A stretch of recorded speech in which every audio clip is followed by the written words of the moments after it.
Então, para falar sobre o novo CPC e o direito do trabalho, nosso próximo palestrante, que é bacharel e especialista em Direito Social pela Universidade Presbiteriana Mackenzie, pós-graduado em Direito Processual Civil pela IPM, professor, palestrante, articulista e comentarista de Direito do Trabalho, membro do IBD-SCJ, da IBD-PC e do CEAPRO, da ABD do IDA e do IBDD, Dr. Ricardo Souza Calcini.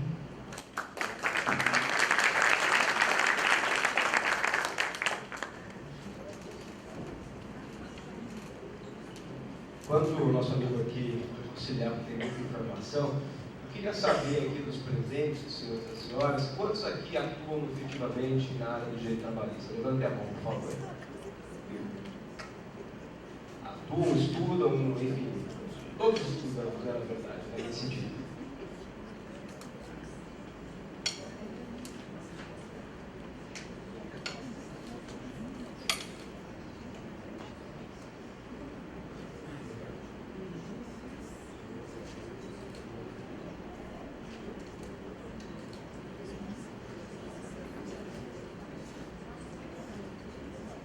Bom, então eu venho aqui com um desafio no mínimo ingrato, né? Eu já comecei primeiro a levar uma bronca dos colegas, porque sou oriundo realmente, né, do Poder Judiciário. Então isso de fato já me torna realmente uma pessoa ingrata por nome. Né? Além disso, falar do processo de trabalho também está sendo uma situação da mesma maneira ingrata, porque realmente nós sempre fomos vistos como patinho feio da história, né, o cisne negro, e de fato temos uma certa culpa nisso, não vou tirar aqui a nossa responsabilidade, mas de um tempo para cá a situação ficou um pouco pior, né, porque se eu vejo aqui, né, o Dr. Rodrigo, o Dr. Lucas, aqui os nobres componentes da mesa, todos preocupados com o CPC, o que diríamos nós? Né, porque todos aqui sabemos, quem ainda estuda, na época de faculdade, 10 anos atrás, eu estudei processo do trabalho no 5º ano. Quer dizer, eu passei a faculdade inteira estudando direito civil, né, direito processual civil, enfim, entre outros ramos, e só lá no 5º ano é que alguém falou: opa, esqueceu do processo de trabalho, então coloca aí, né, porque tinha que constar lá na carta, no currículo lá do médico, aquela coisa toda. Então, desde a faculdade, realmente a gente vê uma certa, não preconceito, mas enfim, um olhar um pouco distinto em relação à área do direito do trabalho. Embora, só um minutinho, embora a mim, né, eu que sou desde da advocacia, né, me orgulha muito de estar aqui no evento aqui organizado pela Ordem dos Advogados, mas me orgulha muito de estar aqui compartilhando realmente as nossas, né, ideias, né, as nossas reflexões, principalmente as nossas angústias, doutor, porque a questão dos honorários, a começar pela sua questão, veja, eu até brinquei com o doutor Rodrigo, que eu vim para falar na verdade, do código inteiro, né? Porque se a CPC for processo de trabalho, nós temos que passar dias aqui a falar dessa aplicabilidade. Porém, eles já me deram uma outra palestra, né? E eu não poderia me furtar não falar, né, dessas irritações. Nós começamos aqui pela banca a respeito dos honorários advocatícios, quer dizer, todos que militam, aqueles que ainda não sabem, tá?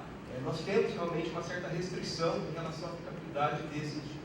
Isso é uma questão ideológica, né, que todos nós sabemos. Quem viu a palestra do ministro, hoje presidente do TST, do ministro Luiz Gandra, da Silva Martins Filho, ele realmente vem, né, colocou realmente a cara a bater aí perante as associações dos magistrados e tudo mais, dizendo que o trabalho tem esse viés mais paternalista. Né.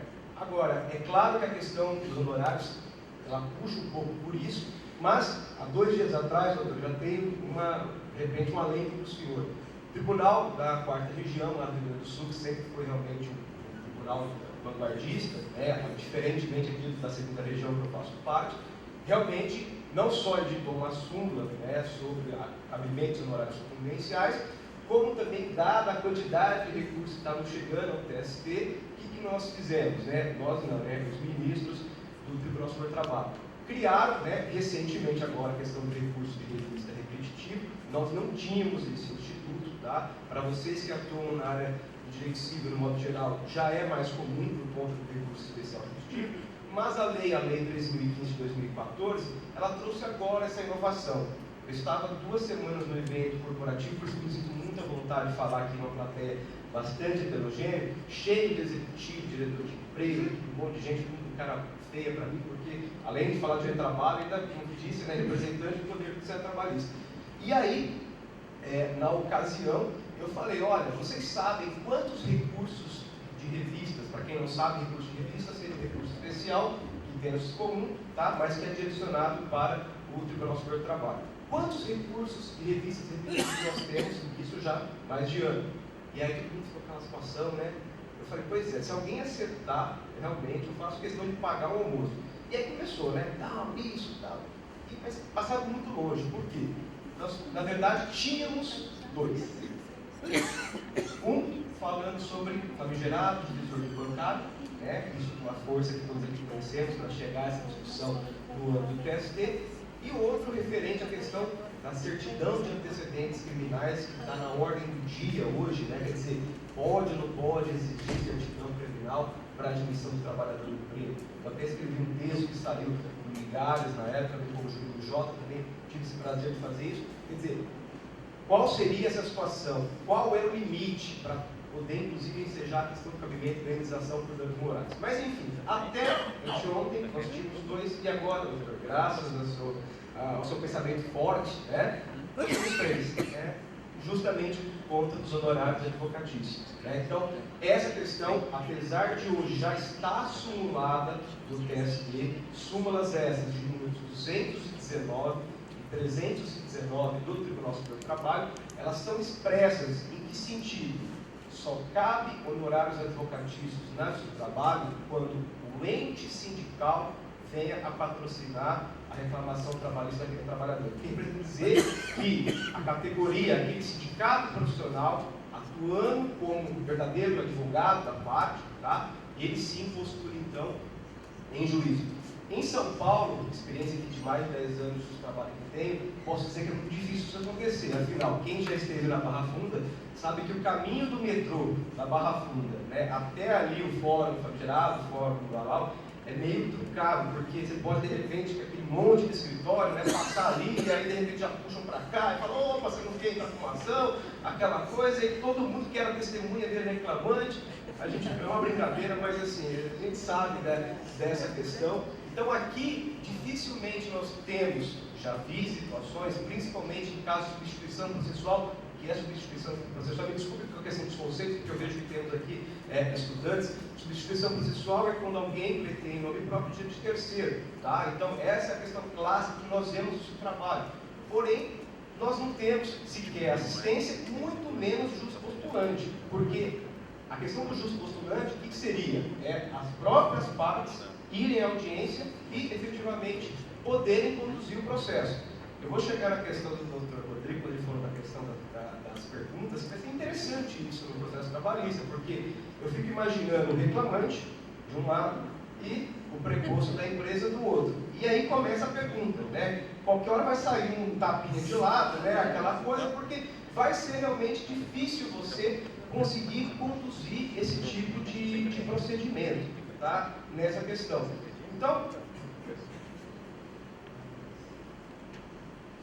Então, nessa questão do seu trabalho, voltando, o justo postulante autoriza você, de fato, entrar com a sua ação hoje, ir até o tribunal aqui da segunda região, porém com limitação ao caso do Tribunal Superior do Trabalho. Agora, nós não sabemos, efetivamente, se isso vai ser alterado. Tem projeto de lei, mas eu acredito que seja muito difícil que isso venha a mudar, até porque a praxe aqui, quem não sabe, passa a saber, os honorários são cobrados a de êxito percentual que gira em torno de 20%, eu já vi até de 50%.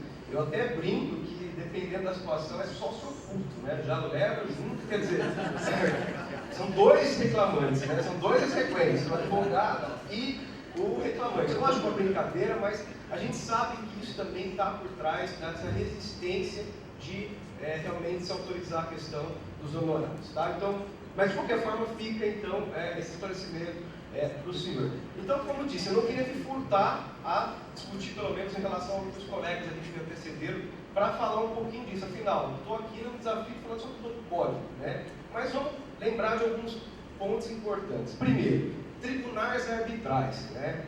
Quem aqui já não viu um slogan escrito assim, Tribunal Arbitral Trabalhista? Né? Tribunal Arbitral Trabalhista de São Paulo. E aí assim começaram, né, a serem criados vários. Quer dizer, na verdade, isso no fundo, era sempre uma medida fraudulenta.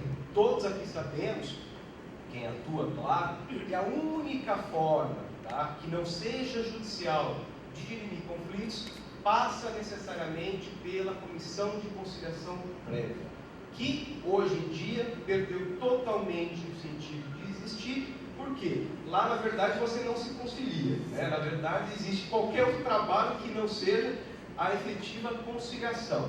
Foi uma ideia lá dos anos 2000, né, de tentar desafogar o judiciário trabalhista, mas a gente vê que na prática não deu certo. E hoje, o entendimento que na verdade é prevalecente é que essa certidão, na verdade, ela é praticamente inexigível, né? Apenas se tenha a conciliação para obter um título de natureza extrajudicial e aí sim vir a ser executado na Justiça do Trabalho. Então, a arbitragem, doutor Lucas, hoje, de sítio individual, jamais.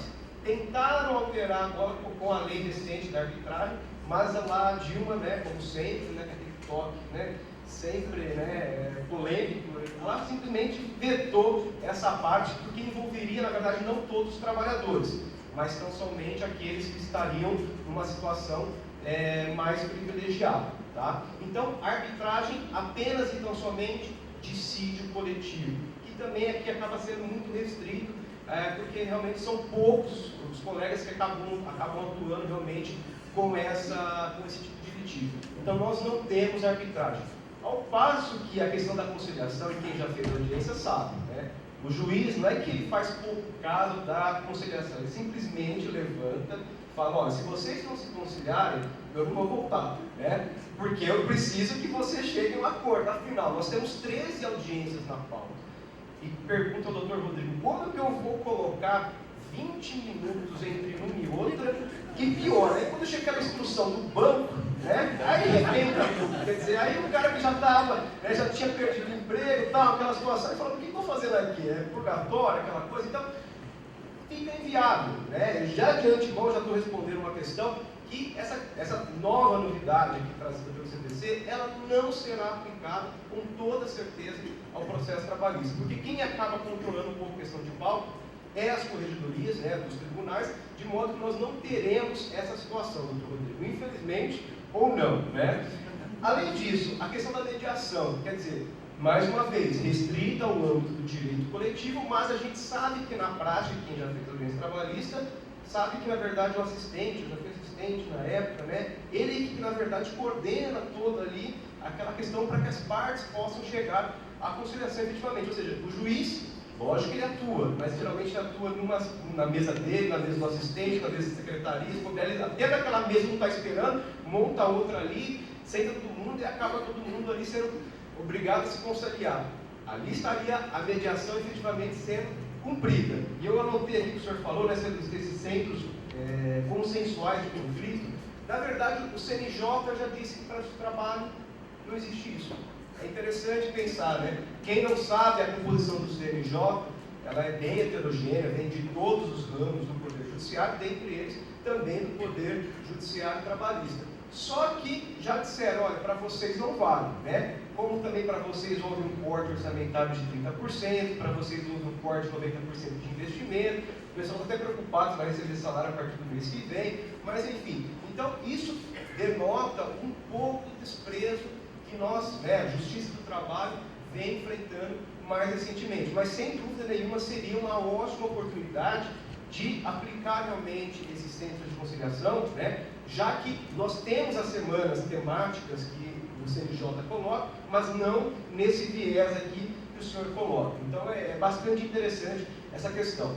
Negócios processuais. Eu até estava, segunda-feira, ajudando o pessoal na magistratura, que o concurso acabou ontem, né, na prova oral, e aí o colega que eu estava, um grande amigo que eu estava ajudando, caiu para ele a parte de provas, né? Aí eu falei, miserável, mas você tinha tanto ponto para cair, mas justo provas. Por que justo provas? Porque a CLT não fala nada de provas, né? Quem dita toda a regra é o Código de Processo Civil.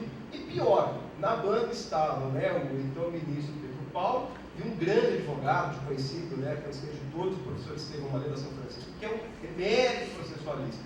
Eu falei, justo a questão de provas que você foi sorteado. E aí eu fiquei com ele discutindo justamente qual seria a hipótese de negócio processual que poderia ser aplicável nesse trabalho. E sim, me veio a ideia do perito. Só que, da mesma forma que ela veio, ela voltou. Porque aí, todo mundo que atua sabe. Quando o laudo é positivo, o que a empresa fala? O perito, aquele cara é mercenário, ele é comprado, ele não sei o que, ele é imparcial, então tira o perito fora. Se é o contrário, é a mesma coisa, né? Paulo perito. Então, quer dizer, o perito, na verdade, jamais conseguiria ser escolhido, né, pelas partes, justamente por conta da questão do conflito. Isso, quando não há conflito, há a questão do INSS, porque muitas ações que nós julgamos hoje, de ações de natureza indenizatória, que vieram justamente por força da emenda 45, o que aconteceu? Existe um laudo lá, acidentário, dizendo que o cara é incapaz. Então ele não pode trabalhar, recebe auxílio doença, né, acidentária. Aí chega aqui, não, ele está bacana, ele pode trabalhar. E aí, como é que fica? Né? Vale o laudo lá, vale o laudo aqui, e aí fica aquela briga assim, sem fim. Então, quer dizer, a questão do perito que nós tínhamos pensado também foi colocado à terra. Então, essa também não será uma hipótese de aplicabilidade. Da audiência de conciliação já falei da questão dos 20 minutos, tá? De 1 hora. Procedimentos. Sei que agora o novo código acabou extirpando a questão, é um sumário de vocês? Quem atua na área sabe que nós temos 3, né? Ordinário, sumaríssimo e sumário também. Isso mudou de forma nenhuma, tá? De forma nenhuma. Nós vamos continuar aplicando esses procedimentos com base na CLT. E digo mais, quem não conhece ou já ouviu falar, né, porque ele é muito polêmico, né, o professor Jorge Luiz Souto Maior, que é o juiz lá da 15ª região, quando foi lançado o código, quando foi aprovado o código, eles sentaram lá, entre eles, lá em Ribeirão Preto, inclusive na cidade de Natal, e disseram, olha, não aplicamos nada do CPC. Quer dizer, então agora só vale a CLT. Aí alguém perguntou, mas professor, mas a CLT não tem código, né? O que nós vamos fazer? Quer dizer, vamos aplicar o quê? Vamos aplicar então a lei dos executivos fiscais. Daqui a pouco eu vou tratar um pouquinho disso daí. E aí virou uma short, quer dizer, então não aplica o CPC, aplica a CLT que não tem código, vai para a lei dos executivos fiscais. Então, no primeiro momento, a reação das instituições foi no sentido de falar, olha, não aplico nada. Por quê? Porque parecia dar a entender que o código iria atrapalhar muito o processo de trabalho. Mas quem já conhece o processo de trabalho, antes de conhecer o processo civil, sabe que, na verdade, muitas alterações que agora estão positivadas no processo civil, nasceram da onde? Justamente no patinho feio, né? Aquele que, por que não tem agravo de instrumento? Que absurdo! Aquele juiz do mal interferir, só que eu queria escutar 10 testemunhas, ele não deixou escutar nem 2, né? Quer dizer, então, dentre esses aspectos, vejo que muitas alterações do Código Novo vieram justamente a abarcar aquilo que já estava na CLT. Então, nesse ponto, me parece que a aplicabilidade, ela lógica, ela vai existir, talvez não na sua integralidade. São muitas questões, eu estava falando com o Dr. Rodrigo antes de nós entrarmos aqui, porque eu queria um alento antes de vir para cá, né, na verdade. Eu queria saber se alguém poderia dizer, olha, o que aplica ou não aplica, porque enquanto eméritos aqui, processualistas, estão discutindo já faz tempo, né, a questão da adaptação, como é que vai ser, como é que não vai ser, ninguém desse trabalho, né, passou a discutir. Até me perguntaram, mas no tribunal deram um curso para o pessoal lá? Não. Que curso, né? Aí quase alguém falou assim, mas existe hoje que se diz contra o pessoal do gabinete, mas quando é que vai sair aquele código mesmo, né? Quando é que vai ser? Disseram que vai ser daqui a um tempo e tal. Então, se já achavam ruim que na Barra Funda, agora nós temos foros regionais, né? Ficamos mais importantes, igual o CIV, né? Foro regional lá da Zona Leste, foro regional da Zona Sul, aquela coisa PJE, tudo mais, que também agora acho que talvez está com os dias contados, porque não tem mais orçamento, então talvez vai voltar a questão dos autos físicos mesmo, né? Mas, enfim, mas voltando. Então, ninguém sabe. né? E pior, não sabemos nem as alterações, muito menos se as alterações serão aplicadas. Até dá para o doutor Rodrigo. O ministro Ives agora acabou de chegar, dentre outras coisas polêmicas que ele colocou, uma delas foi: eu vou editar um ato interno aqui para dizer o que aplica e o que não vai ser aplicado.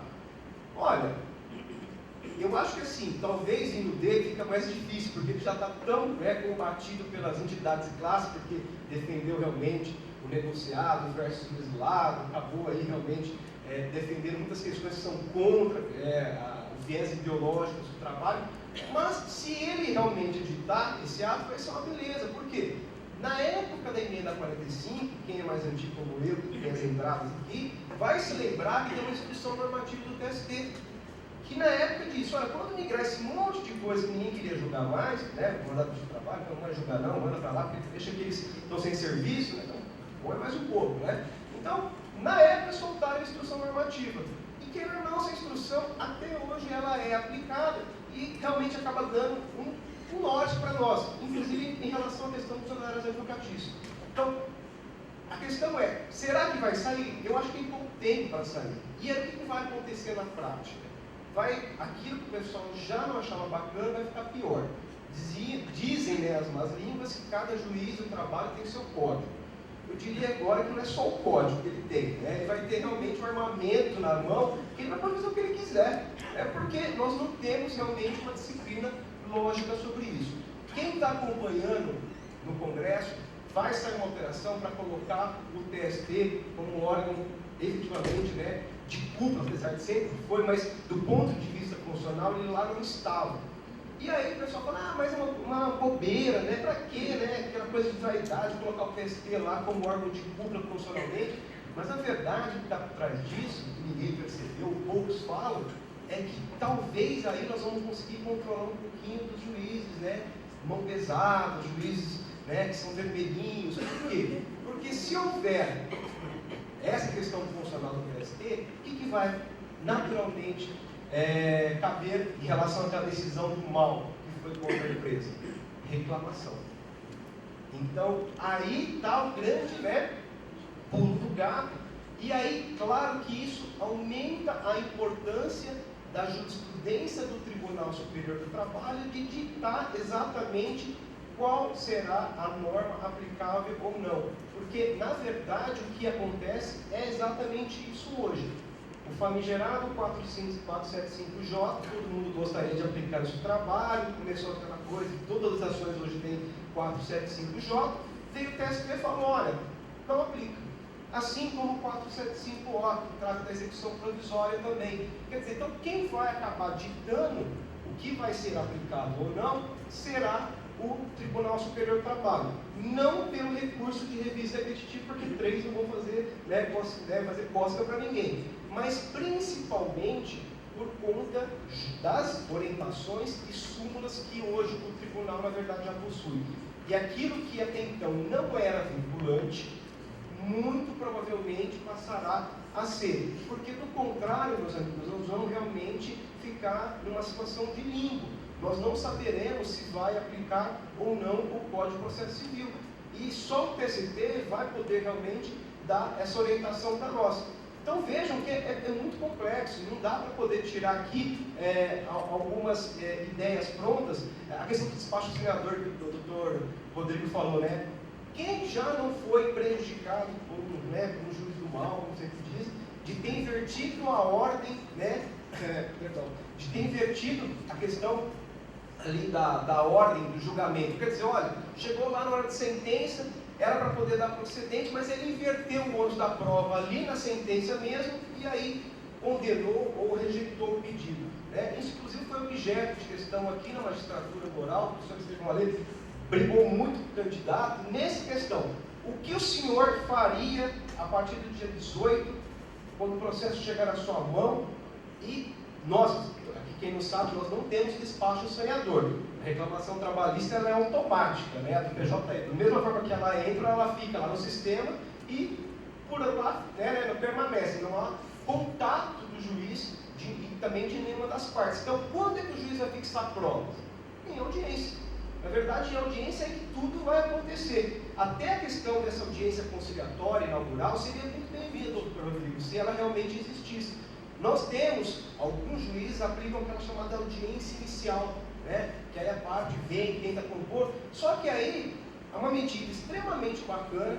Eu falo de experiência de causa também numa vara, que nós enxugamos uma pauta de 2 anos de intervalo, né? Entre a data de distribuição até a redação de audiência, só marcando a audiência inicial. Por quê? Porque todo o procedimento, ele ocorria na secretaria da vara. Isso envolvendo, não, claro, né, todas as situações, principalmente perícia, questões de matéria de direito. Talvez aí um negócio processual, pensei agora, pronto, um negócio processual poderia ser exposto. Já que não tem matéria controvertida de audiência, poderia então todo o procedimento correr na secretaria. E aí eu já adianto para os senhores o que aconteceu, né? O que daria o direito a nós receber aquele prêmio elétrico, né? Que o pessoal dá para todo mundo que vai lá no trabalho, parece que o cara aí passa lá e ganha lá uma medalhinha, né? Ao invés de realmente incentivar quem trabalha nesse sentido, o que aconteceu? Um dia, um determinado banco, né, como de costume, né, entrou com uma reclamação correcional. Quando eu disse isso lá, uns 10 anos atrás, lá na IPM, lá, com o professor Bedard, inclusive, que é um dos percussores aqui do nosso código, eu falei, professor, lá o pessoal está usando reclamação constitucional como recurso. Mas ficou assim, como assim? Porque no civil parece que não tem o hábito, né, de se usar esse procedimento administrativo.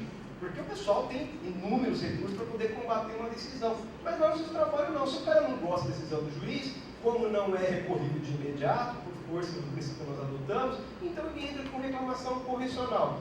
E sabe o que acontece? Hoje nós temos muitos substitutos trabalhando em vara. E isso acaba computando de forma negativa para o juiz, caso essa reclamação seja provida. Então, para efeito funcional, para fins de promoção, se ele não mudar a decisão, inclusive poderia ser do titular. O titular está numa ordem, ele está lá na vara, se ele não reconsidera, lá nos assentos funcionais está dizendo, você é um juiz que não observa o procedimento, logo não merece ser promovido. E aí o pessoal hoje entra com reclamação para tudo. Né? Em relação é curioso, o doutor está assim, né? Pois é, realmente é bem do mal mesmo essa questão. Então, quer dizer, e aí eu falei isso para ele, ele não acreditou, tal. Quer dizer, essa questão dessa particularidade do processo, quer dizer, ela vai ganhar muitas outras questões que a gente ainda não sabe, né? Quantas reclamações agora vão começar a receber porque de repente diferiu uma prova que não constava na CLT e passa agora a constar no Código de Processo Civil. Quer dizer, nós não sabemos realmente como isso vai acabar sendo aplicado. A questão dos embargos infringentes. Eu me permiti passar aqui o olho aqui, até para poder fazer um contraponto com os meus colegas que me antecederam. Quem não sabe, passa a saber agora. Não existe embargos infringentes no seu trabalho.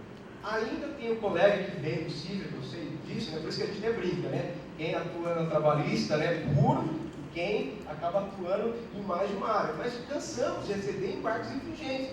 Mas embargos infringentes não cabem no nosso trabalho. Então toda essa discussão, né, do voto vencido, se é 2 contra 1 e tudo mais, realmente não tem pertinência na Justiça do Trabalho, porque esse instituto, para falar que não existe, existe lá no TST envolvendo uma particularidade, dissídio coletivo. Tá? Lá sim vai caber os embargos infringentes, que não se confundem com os embargos de divergência, que são aplicáveis no âmbito lá da STI para uniformizar o quê? A jurisprudência das turmas. Tá? Então a questão também dos embargos infringentes vai acabar realmente não sendo aplicável. E por fim, e aí eu já vou entrar, também nem vou entrar, porque eu já estou aqui praticamente falando para meia palestra, né? A questão das decisões interlocutórias. Quem atua nos trabalhos sabe o que é o protesto. É um agravo. Ah, mas onde está o protesto, né? Uma vez, o pessoal, tem juiz que é do mal mesmo, né? Que eu brinco, que eu falo, olha, esses caras são de sacanagem. O advogado estava lá, excelência, protesto. Definiu minha pergunta. Aí o juiz falou assim, doutor, fundamente o protesto que eu consto em ato. Aí ele falou, ficou assim, o senhor tem um código? Tem. Inclusive está aqui, né? Da LTR, dá licença. Recomendo, é muito bacana, é um dos melhores códigos que tem realmente na nossa área envolvendo matéria trabalhista. E aí, Quer dizer, fundamente o protesto. Aonde está na CLT que existe protesto? Inclusive, paga a janta, já que paguei, convoquei para pagar o almoço, paga a janta se alguém realmente achar o dispositivo legal que fundamenta o protesto. Alguém sabe? A janta tem, não é aquela coisa tal, mas né, a gente pode. Na verdade, não, claro, expressamente, né, solarmente, aquela coisa, mas está lá no 795 da CLT. De forma quietinha ali, né? Quer dizer, a parte do primeiro momento que ela tiver que se manifestar nos autos para discutir uma nulidade, ela tem que falar na hora. Então, naquele momento, se o juiz fala indefiro, agora você sabe, colega, ela fala assim, excelência, protesto 795. E acho que não tem mais o que se discutir. Por quê? Porque é justamente esse protesto que vai permitir o quê? Que a matéria não esteja sujeita à preclusão. E aí... Se não quiser constar em ata, eu já tenho que peticionar? Essa é uma questão também interessante. Nós vamos entrar na seara trabalhista, mas não há essa necessidade. Tá? Eu sei que tem algum pessoal aqui no tribunal, porque infelizmente não temos a uniformização, que diz, se você protestou e não reiterou, então perdeu. Para a prova de concurso é assim que funciona. Se você não colocou lá, então não vale. Mas a ideia de um bom e diligente advogado é protesto nas razões finais de excelência, pela ordem, com reitero meu protesto. Tá? Não existe aquela questão das razões remissivas. E também esses dias um colega coitado também, mas excelência, eu queria fazer razões remissivas. Aí o juiz falou assim, pois não, conste razões remissivas e acabou a audiência, porque as razões remissivas, na verdade, para quem não sabe, na verdade tão somente o pedido de que se reitere tudo aquilo que ele já falou anteriormente, por parte do reclamante em relação à inicial, em relação à reclamada ou que consta da defesa. Aí o colega, coitado, ele ouviu dizer, razões remissivas, bacana, vamos fazer razões remissivas lá. Chegou lá, quero fazer razões remissivas. Pois não, conste lá, até acabou. Acabou. E aí ele foi prejudicado por isso. Mas então, respondendo a sua pergunta, proteste 795 e nas razões finais que não sejam remissivas, ou se estiverem audiência, reitero o que foi colocado lá. Tá? Que é a situação que pelo menos vai evitar uma eventual preclusão nesse sentido, tá bem? Bom, por fim a cautelar, você já falou na palestra, mas a questão da cautelar. O doutor Rodrigo me ensinou, eu não sabia, então nós temos mais cautelares, parece. Como um processo autônomo, não. Então, por quê? O que acontece? Todo mundo aqui sabe que atua, para quem não atua eu faço observação, recurso na justiça do trabalho tem efeito o quê? Ou seja, não suspende nada.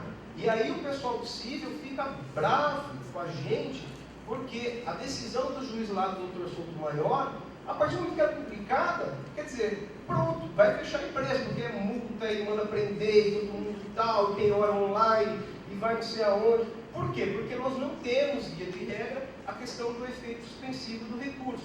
E aonde nós vamos nos socorrer para conseguir esse refresco, doutor Rodrigo? Justamente na cautelar. E é exatamente uma das poucas hipóteses de cautelar que hoje são admitidas no processo de trabalho, que é justamente essa para buscar o efeito suspensivo ao recurso ordinário. Não só, claro, ao ordinário, ao Tribunal Superior do Trabalho também em relação ao recurso de revista. Então, eu espero que a interpretação, que eu tenho certeza que não será essa, no sentido de não existir, mas continuaremos ter essa cautelar aqui para viabilizar realmente essa segurança que as empresas têm, principalmente, em relação ao cumprimento de decisão de primeiro grau. Eu não vou avançar, eu sei que tem uns 50 slides aqui para poder mostrar para os senhores, tá? Mas não é minha pretensão e certamente fica aqui à disposição depois da Ordem dos Advogados para a gente montar até um simpósio para poder falar sobre essas questões mais complicadas, tá? Mas eu trouxe principalmente aquilo que eu vi ser objeto, infelizmente, de poucos colegas falando do CPC e o processo de trabalho. E todo mundo vai bater justamente em quem? No artigo 15 do novo Código. E aí começa uma briga da interpretação do que seria supletivo, do que seria subsidiário, e aí ninguém sabe mais nada, vão lá nos dicionários, e tem que invocar aquela coisa toda, enfim, virou uma bagunça. Tá? A questão que eu, pelo menos, vejo que vai predominar, não porque eu estou numa bola de cristal aqui, mas porque estudo muito a questão da jurisprudência do TST principalmente, e ela que vai acabar dando norte para nós em relação a esse sentido, é que o subsidiário, todo mundo sabe que está lá no 769 da CLT, tá? Então isso não vai mudar, tá? Subsidiário é igual ao subsidiário. Agora, supletivo, sim. Supletivo é o quê? É aquilo que eu não tenho nada em princípio, que eu vou invocar a aplicabilidade. Então, se eu não tenho um instituto, por exemplo, no processo de trabalho, eu vou trazer esse instituto, sim, do processo civil. O Dr. Rodrigo até falou aqui da questão da assunção de competência, da incidência de assunção de competência. Muito provavelmente, esse instituto, que é uma novidade, virá um processo de trabalho, porque nós não temos nenhum tipo de regulamentação que vá comportar essa questão.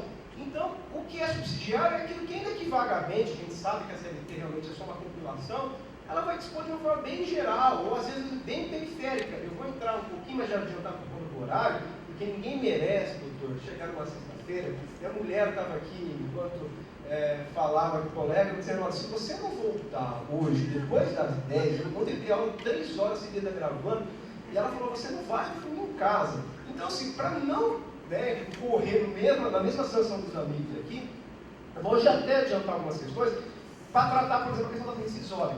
Quem conhece o processo de trabalho sabe aonde está a ação rescisória.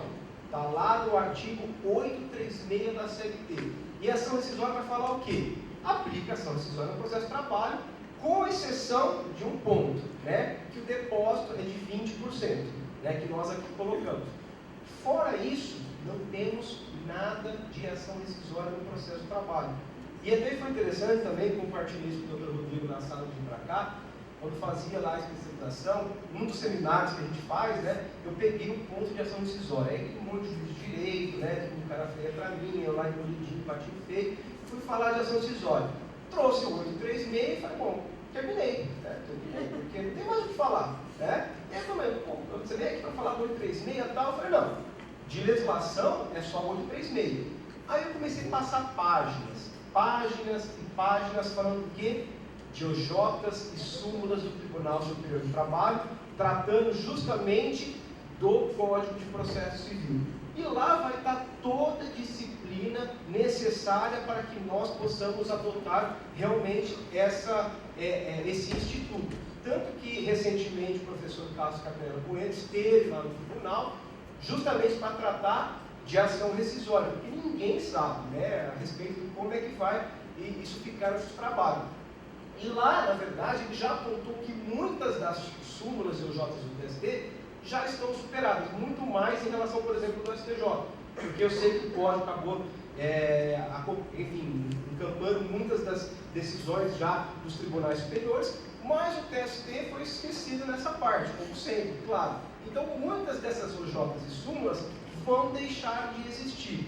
O que isso representa dizer? Que haja recurso, meus amigos, porque a questão de licença para poder levar o curso de revista se pauta também justamente nessas OJs e súmulas. Então, a partir do dia 18, doutor, eu quero apostar que advogado vai conseguir subir um recurso de revista hoje para o TST, porque ninguém vai saber o que vai ser aplicado e o que não vai ser aplicado, justamente por conta dessa celeuma. E aí, a questão da subsidiariedade e da subjetividade me parece um pouco mais tranquila, pensar o seguinte: se nós temos, ainda que de forma muito mitigada, alguma disposição na CLT sobre aquele instituto, é claro que nós vamos socorrer de outras legislações. Exemplo prático, ninguém gosta disso, multa dos embargos de declaração. Aonde está na CLT que o juiz trabalhista pode multar? E inclusive a sentença já vem com aquele parágrafo final, já adianto as partes que você, mau advogado, que queira encher as paciências e queira fazer esses embargos de declaração, que eu vou fazer o Ctrl-C e Ctrl-V e aquela coisa toda e tal. Se você opor esses embargos, você vai tomar uma multa, não é de 1%, não, já vou te dar, tipo assim, uma fé e a tentativa de ganhar da justiça, vai que vai. Enfim, aonde está isso? Está no CPC. E é justamente dele que nós vamos continuar a utilizar, na verdade, tirar as multas para poder dar aquele efeito protelatório aos embargos e aí penalizar os coitados dos advogados, modéstia da parte. Mas isso vai continuar acontecendo. Agora, supletivo é o que realmente a gente não dispõe. Exemplo, mandado de segurança, não precisa nem dizer. Quem nunca viu mandado de segurança do trabalho? Existe na CLT? Não existe na CLT. E nós aplicamos de forma indiscutível. Tá? Então, essa questão de subsidiário, supletivo, para mim, assim, tem muita gente só discutindo isso. Você vai na palestra, já tem 3 ou 4, o cara fica lá, supletivo e subsidiário. Mas essa não é a questão. A importância, na verdade, é saber qual é o alcance dessa aplicação. O primeiro ponto sempre vai ser o 769. Tem omissão, tá? E essa omissão, ela é uma omissão por quê? Eu já falo para os alunos também. Não é uma omissão só normativa. Que aqui o pessoal fala, pô, a lacuna normativa. O concurso o pessoal gosta muito disso, né? A CLT, ela já é velhinha, né? Ela sofreu de um relacionamento jurídico, aquela coisa toda. Então nós precisamos socorrer de novas fontes. Hoje nós não falamos tão somente em lacuna normativa. Temos a lacuna axiológica, temos a lacuna ontológica. Vou colocar, eu deixei aqui bonitinho para os senhores depois tomarem nota, depois eu vou deixar também nos e-mails, para que fiquem com a apresentação, pode ficar tranquilo, não precisa ficar anotando agora. Tá? Então a primeira questão é omissão. Omissão aonde? Na norma e na principiologia do processo de trabalho. Só que quem vai definir isso não cabe a mim, não vai caber ao tribunal, vai caber a quem? Ao Tribunal Superior do Trabalho. Porque nós não temos efetivamente um código que vai disciplinar essa questão. Tá? Eu citei aqui, veja apenas de informação, né, o saudoso Valdir Carrion, já falava sobre essa questão da aplicabilidade, né, dessa questão da regra de contenção. Até coloco aqui, essa regra de contenção. Quer dizer, no primeiro momento, o 769 vai pensar o seguinte: aquele processualista do mal, ele quer trazer aquele instituto para que torne o processo de trabalho não sério, não ágil, não efetivo. Né? Eu não quero agravar um instrumento aqui, eu não quero suspensão dos meus recursos. Então, 769, tira o processo civil daqui. Só que hoje a interpretação é outra. Né? Essa questão da heterointegração, quer dizer, você tem que realmente compatibilizar os demais institutos para você realmente dar aplicabilidade ao próprio direito material trabalhista, porque do contrário eles vão ficar realmente no limbo. Tá aqui, ó, não precisa nem anotar, depois eu passo para os senhores, que eu estava dizendo justamente do que se fala hoje, lacuna, né, normativa, axiológica e ontológica. Aí tem aquela briga sempre doutrinária, porque o defeito de doutrina nunca tem unanimidade, e aí um para um se aplica, para outro não se aplica, mas fica realmente de informação para os senhores, até para discutirem aí com os magistrados do dia a dia. Agora, a pior parte, e por conta do horário, eu não vou me estender, porque esse é o segundo slide, tá? Dos 50 que está aí. Mas essa questão aqui que eu trago, o 769 ele é voltado para a fase de conhecimento. Tá? Até a alteração do CPC, não esse novo, né, se falava em processos de execução distintos, certo? Processos autônomos, na verdade. Tanto que a CLT exige o que para quem atua na área? Citação. Quer dizer, todo o processo corre assim, dá todo respeito, mas corre assim, todo atravessado, né? O cara dá sentença, transita em julgado, aí lá no começar a execução, aí alguém lembra que tem o oficial de justiça. Para que funciona o oficial de justiça no trabalho? Eu também não sei, né? Porque é um cara que só existe na fase de execução. E aí pega lá o mandatinho e vai lá, olha, agora você foi citado. E pasmem, muitos são aqueles que só conhecem que teve uma ação contra si a partir do momento que o oficial de justiça levou ali a cartinha do mal, né, para que ele tomasse essa execução. E realmente isso precisa ser alterado. Aí vocês vão perguntar, mas isso vai ser alterado com o novo CPC? A resposta, infelizmente, parece ser negativa. Por quê? Porque a fase de cumprimento de sentença já existia no CPC de 73, com as alterações que vieram agora mais recentemente. Ainda assim, nada de intimar o advogado, por diário oficial, e aplicar a multa do 475J. Temos que o quê?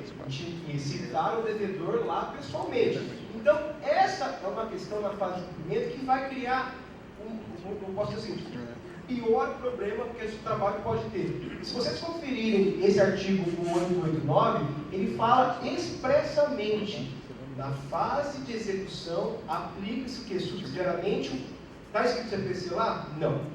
Está escrito o que lá? Lei dos Executivos Fiscais, que é justamente a Lei 6.830 de 80.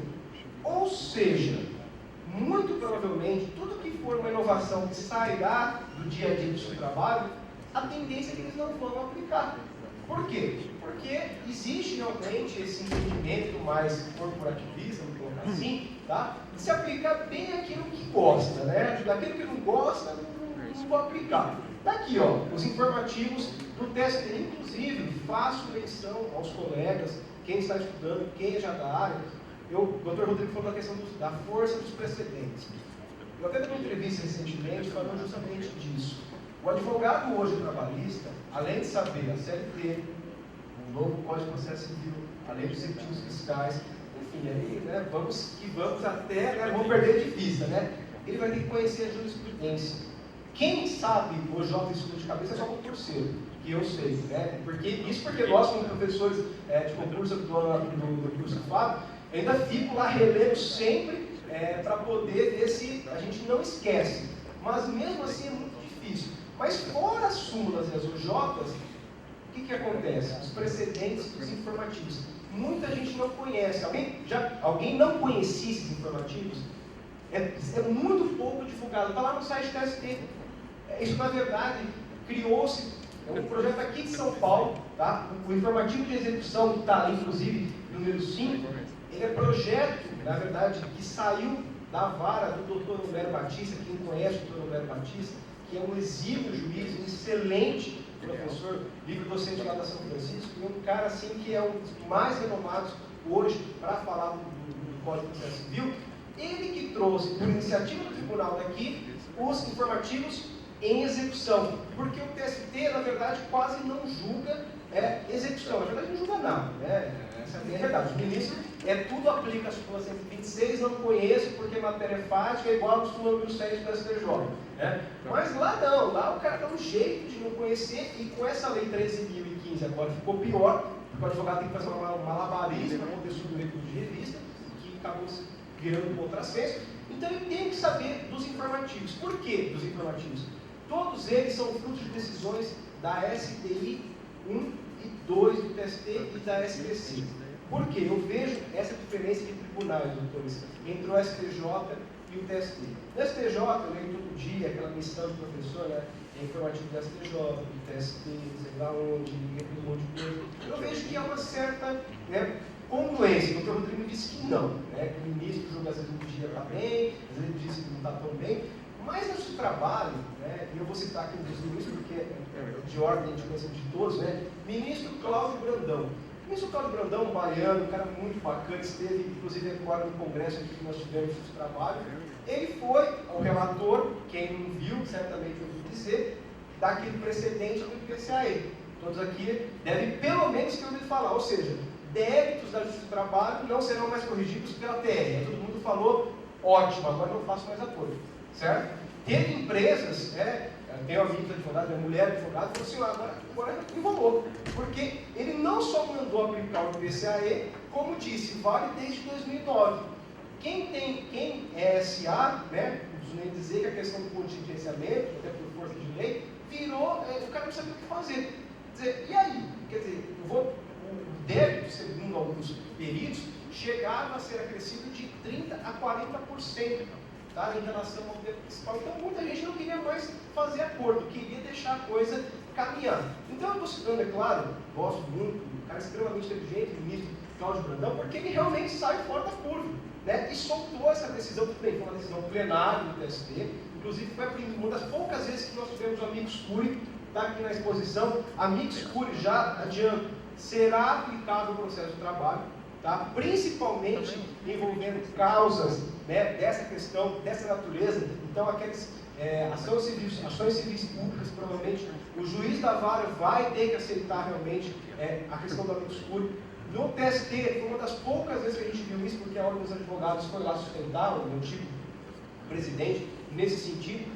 Só que acontece no TST o seguinte, há muita divergência de jurisprudência. E o informativo não, o informativo é só daquela sessão que vai justamente uniformizar. Então eu deixo o convite para os colegas, porque vai precisar saber realmente o que os informativos do TST acabam disciplinando sobre a questão, tá ok? Olha, para não falar que é mentira, tem tantas outras questões aqui, só vocês vão cansar de ver aqui os slides passando, tá? Mas só para saberem o que hoje nós teríamos que falar. Fase de cumprimento de sentença, está lá a questão do 475J, fiquem tranquilos, depois meus e-mails estão aí, passarei a apresentação para que todos possam adotar sem problema nenhum, tá ok? A questão do 475P, né? Quer dizer, a escolha aonde que eu vou executar os bens do devedor. O TST já disse que não vale isso. E olha que é uma coisa extremamente bacana para o trabalho. Quer dizer, nós temos que mandar carta precatória, aquele monte de coisa, mas o TST disse que não. E provavelmente será mantido esse entendimento. Eu até trouxe aqui as alterações e tal, mas conforme os informativos já diziam, não será aplicável então essa escolha por parte do devedor. Tá? Falei aqui do 475 da execução provisória. Eu sei que todo mundo vai falar que, mas aquele juiz do mal lá da VASP mandou liberar, né, o passivo que estava lá por conta da decisão do Supremo. Né? Olha, nós aqui nem precisávamos nos socorrer, com todo respeito ao doutor que assim fez, dessa decisão do Supremo para pagar de forma imediata aqueles trabalhadores. Por quê? Porque nós não temos, né, a questão do efeito suspensivo no nosso trabalho. Logo, você poderia de plano fazê-lo ainda, tá, que o recurso estivesse pendente de julgamento no TST. O que acontece na verdade é que se tem muito ranço de liberar um valor em execução provisória e aí depois o processo lá no TST muda e quem vai pagar a conta? O juiz ou o advogado do reclamante? Né? Porque a gente sabe que se liberar, o dinheiro provavelmente não vai acabar retornando. Só que dentro da sistemática hoje que nós temos, com a Lei 13.015 e com esse novo código, sabe qual vai ser a chance de um recurso de revista ser provido? É praticamente 1 em 50. É muito pouco. É muito pouco. Então, quer dizer, nós já temos mecanismos, tá, para poder autorizar essa execução provisória de plano, já liberar os determinados valores, mas a UTSP diz que não. Né? E aí a questão ficou do ponto de vista acadêmico, o professor Renato Saraiva dizendo que pode, enfim. Só que, muito provavelmente, nós ainda teremos essa resistência por parte da Corte Superior Trabalhista. E aí eu deixo mais outros informativos para os senhores depois também analisarem com calma, tá? A questão das exceções, né? Impedimento. Nós não temos exceção de impedimento no nosso trabalho. A CLT, né? Eu até coloco aqui para os senhores, né? Veja que ela é datada da época do Código de 39, né? A questão do impedimento veio depois do Código 73. E aí, quer dizer, nós não temos, então, impedimento no nosso trabalho, é o que mais tem, né? O juiz jogou contra mim, então ele é suspeito. Ou, no caso, ele pediu. Então, vamos tirar ele daqui. Então, nós vamos continuar aplicando impedimento. Não tem o porquê disso realmente acontecer. O problema que fica aqui da fundamentação, passando bem rapidamente, tá, meus amigos? É o artigo 489 aqui do novo CPC. Por quê? Quem atua sabe. Nós não temos um processo trabalhista, nós temos 10 em 1. Né? Quem atua no cívico para discutir às vezes com o consumidor, pegando um exemplo muito simples, né? Fui negativado, quero dano moral, acabou, fica por aí. É claro que eu estou resumindo, por exemplo, bem simples. Tá? Agora, quem nunca viu uma petição da letra A, e eu já vi, a Z, linha? Quer dizer, nós temos vários pedidos dentro de uma petição inicial e que realmente, se a gente exigir do juiz do trabalho por 13 audiências, que ele precisa fazer acordo, fundamentar todas elas com base nessa disposição, de duas ou uma. Ou realmente vamos ter que fechar o trabalho como alguns querem, né, porque realmente não vai ter condições, tá? Ou todas essas decisões vão ser nulas. É subir para descer. Porque não vai ser realmente execuível que o juiz tenha que se manifestar sobre todos esses pontos. Tá? Eu não sei exatamente como vai ser a aplicabilidade. É claro que em relação aos precedentes, me parece que isso tem que ser realmente observado. Tá? Mas em relação a outros pontos que o código traz, realmente eu acho que vai ficar mais na esfera civil propriamente dita. Tá? Ok? Passando aqui, questão da ação rescisória, já falei para os senhores, tá? Que nós usamos realmente súmulas e OJs, ó, a título de só exemplificação. Ó, coloquei aqui só, na verdade, 1/10 do que nós temos de ação, de súmula e OJ falando de ação rescisória. Questão da revelia. Esse é um outro ponto também que vai criar um certo problema. Todo mundo sabe que atua e quem não atua passa a saber que se o reclamante não comparece à audiência, arquivamento. Se a empresa não comparece, revelia. Isso para o Brasil inteiro, menos para São Paulo, tá? Porque, olha lá a dica, né? Novamente, precedentes, não só do TST. Temos a tese prevalecente do D1 aqui de São Paulo. Para quem já não tinha mais o que ler, agora tem que ler as 52 súmulas regionais. Ontem eu estava dando aula justamente disso. Por isso eu fiquei 3 horas, quase fiquei rouco lá, tentando vencer as súmulas regionais. Mas são 6 ou 9 teses prevalecentes que nós temos aqui em São Paulo. E a primeira delas diz o seguinte, né? O advogado presente em audiência, munido de procuração e defesa, afasta a revelia. E isso é totalmente contrário ao entendimento que está na súmula 122 do Tribunal Superior do Trabalho, que diz que só afasta se vier um atestado médico, que aquele atestado médico não é daqui da Sé, não, tá? Que o cara vai lá, dá um jeito e tal. Não, é aquele que o cara tem que estar praticamente em coma, para poder realmente afastar a questão da revelia. E nós não sabemos muito como isso vai ficar, tá? Mas eu deixo apenas para a reflexão dos senhores sobre essa questão, tá ok? Prazo, o Dr. Rodrigo falou, né? Seria lindo realmente se fossem dias úteis para nós, porque confesso que o processo hoje, apesar de nós termos uma pauta muito extensa na primeira instância, hoje ninguém pode reclamar do tribunal, tá? Falo isso porque o gabinete que estou, o processo que chega segunda-feira, ele é feito na sexta ou no mais tardar no final do mês, e no mês seguinte já está pautado. Todos, não vou dizer todos, mas a grande maioria dos embargadores está não está com, fugiu a palavra, exato, com acervo. É diferente do TST que a gente sabe que realmente acaba acumulando muita coisa. Mas aqui em São Paulo, não. Você demora muito, mas muito mais para fazer uma audiência do que para você ter um resultado hoje no tribunal. Eu não estou dizendo de uma forma geral, estou colocando pelos lugares que passei e vejo. Então, quer dizer, a questão dos prazos, dos dias úteis, né, para nós, é que seria bacana, a gente ganhar um pouquinho mais de tempo, né, para poder realmente julgar. Mas não é o caso, né? Vai continuar sendo aplicado dias corridos. Isso por força do quê? Justamente do 775 da CLT. Tá? E a única diferença que nós temos de prazo aqui no trabalho é em relação aos embargos de declaração, tá? E ao recurso extraordinário, porque é uma disciplina própria. De resto, é 8 dias.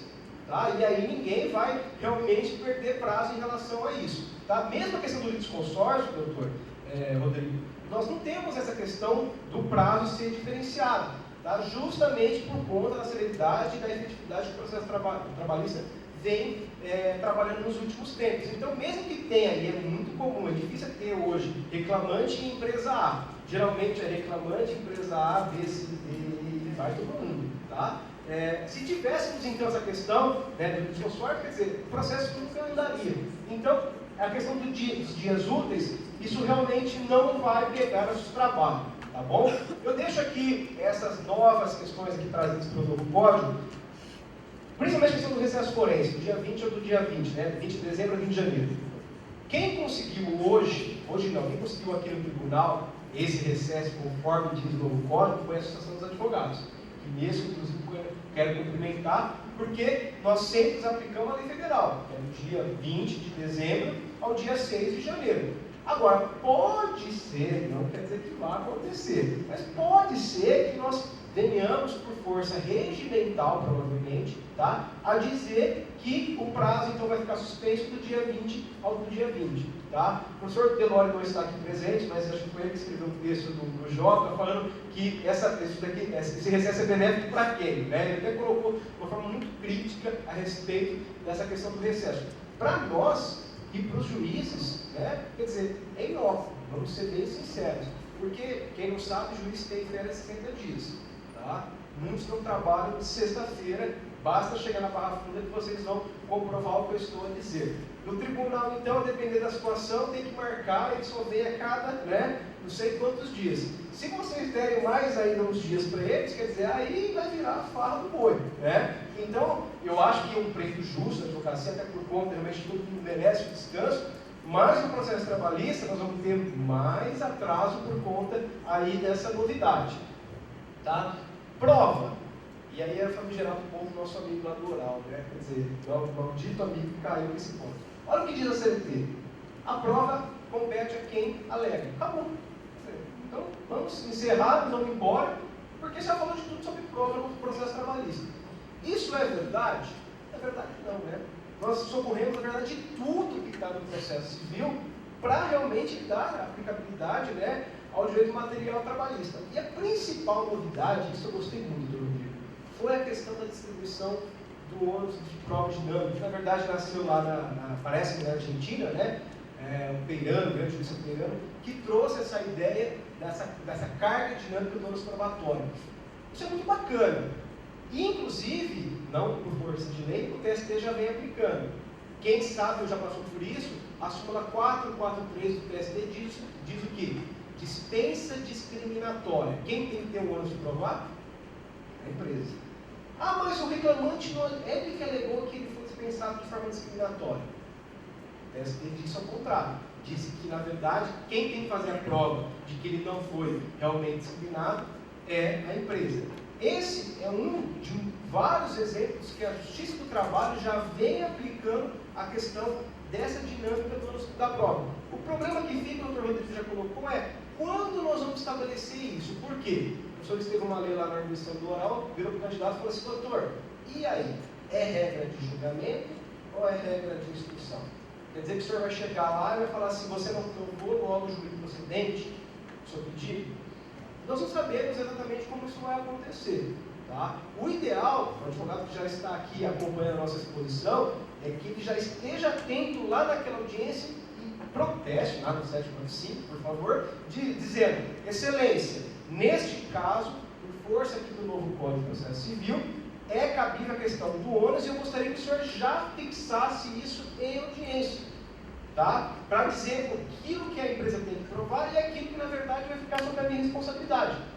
Porque aí sim nós vamos ter realmente uma situação mais justa em relação ao processo. Eu não vou dar nomes aqui do tribunal, mas, por exemplo, tem gente no tribunal que não aplica a súmula 338. A súmula 338, para quem não conhece, é aquela súmula dos cartões de ponto. Ou seja, a empresa que tem mais de 10 empregados tem que juntar os cartões de ponto, certo? Bacana. Quem não juntou, presume-se a jornada inicial e o pedido é procedente.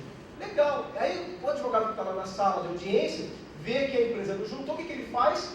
Nem escuta o testemunho, porque vai que ela vai me dizer algumas coisas assim um pouco contrárias ao meu interesse. Então, o advogado fala assim, dispensa das testemunhas, excelência. Tá bom. Você tem testemunho, empresa? Não tem também. Os cartões também não tem. Tá bom. Então é procedente pedido de horas extras, certo? Na primeira instância parece que sim. Aí chega no tribunal, o que o desembargador faz? Eu não aplico a súmula 338. Logo, regra de julgamento, conforme precedentes do Superior Tribunal de Justiça, inverto o ônus da prova e julgo improcedente. E aí? Como é que você vai explicar isso para o cliente? O colega está com uma cara aqui e falou assim, eu já passei por isso, Isso quando o juiz, eu estou satisfeito. Então ele dá a entender que ele vai julgar favorável. Só que ele não faz prova só para si. Pois é, isso, as anulações que o tribunal vem dando é exatamente nesse sentido. O advogado, ele tem que pensar no juiz que está instruindo, até porque quem instrui não necessariamente é aquele que vai julgar. Não esqueçam que o princípio da identidade física, apesar de alguns dizerem, não, está aplicando, a corregedoria mandou aplicar aqui no Tribunal de São Paulo, ele não é uniforme e não é obrigatório. Logo, quem instrui não é necessariamente quem julga. E pior, quem vai julgar, lógico, não será o desembargador que vai inverter o ônus de prova e vai julgar sua demanda improcedente. Então, essa questão me parece muito salutar e cabe ao colega realmente lá naquele ato falar, excelência, pela ordem, queria que esses pontos controvertidos já tivessem manifestação de Vossa Excelência de saber de quem é o ônus do quê. Porque, do contrário, nós vamos realmente fazer um processo surpresa hoje, que é totalmente combatido pelo novo Código de Processo Civil e que me parece muito salutar, até por uma questão de paridade de áreas, ok? Olha, isso aqui eu nem vou entrar, porque eu sei que eu já não vim aqui a convite de uma pergunta amistosa, de trabalho, aquela coisa e tal. Se eu vim falar de desconsideração da personalidade jurídica, eu nunca vou ser convidado, porque funciona assim. Eu quero que a execução se volte contra o executado, o sócio executado. Pois não, dá o carimbo, ou dá a etiqueta, tal, bloqueie-se. Estou mentindo? Quem já viu isso? Com etiqueta.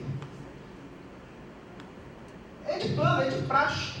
Né? Não encontrou bens da empresa, não precisa nem conversar. Né? Vamos para o sócio. Agora, eu queria perguntar para o professor Homero, para o professor Fábio, né, são grandes processualistas, né, que gostam do processo de trabalho, como é que vai ficar isso agora no processo de trabalho?